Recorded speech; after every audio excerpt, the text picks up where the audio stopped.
Сочувство до семејството на загинатите.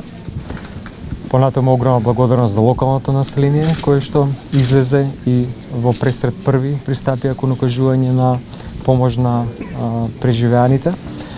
Понатаму морам да истакнам дека исклучително брзо и промптно реагираше службата за итна помош на ефикасен професионален начин, беа на лице место, дадоа прва помош. Мора да изразам благодарност и до приватните институции, Систина и Невромедика, кои што излегува пресред со нивните амбулантски возила и ги транспортираа пациентите, најмногу овде во болницата 8 септември.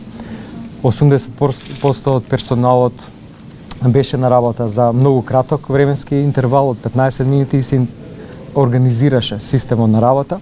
Се прими огромен број на пациенти за многу кратко време, се направи триажа и се сместија во соодветните одели за лекување, како тука, така и во клиничкиот центар во Скопје.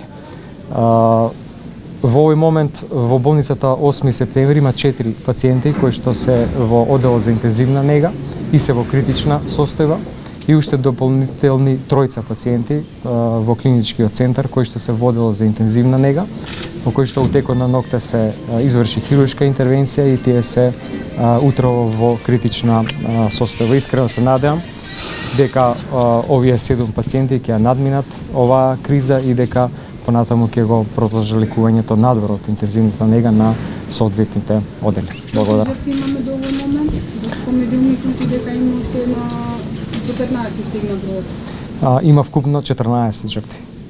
Колку вкупно повредени се примени на болничко лекување, односно колку повредени има во вчерашната несреќа?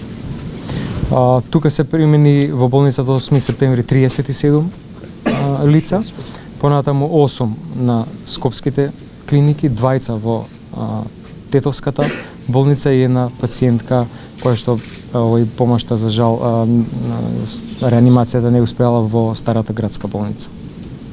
Дали ноќеска е оперирани се некои од пациентите? Имате ли така? Ноќеска се оперирани 3 пациенти на скопските клиники и една пациентка тука во 8 септември.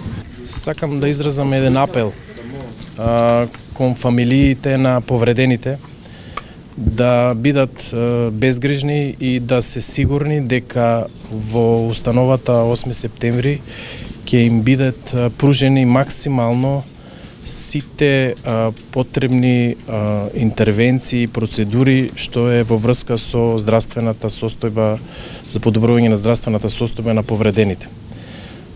Значи, ќе ги добијат правовремено сите информации на сите повредени, значи ќе има организирано точно искази, лица на контакт кои што ќе ги дават информациите во секој момент за сите повредени.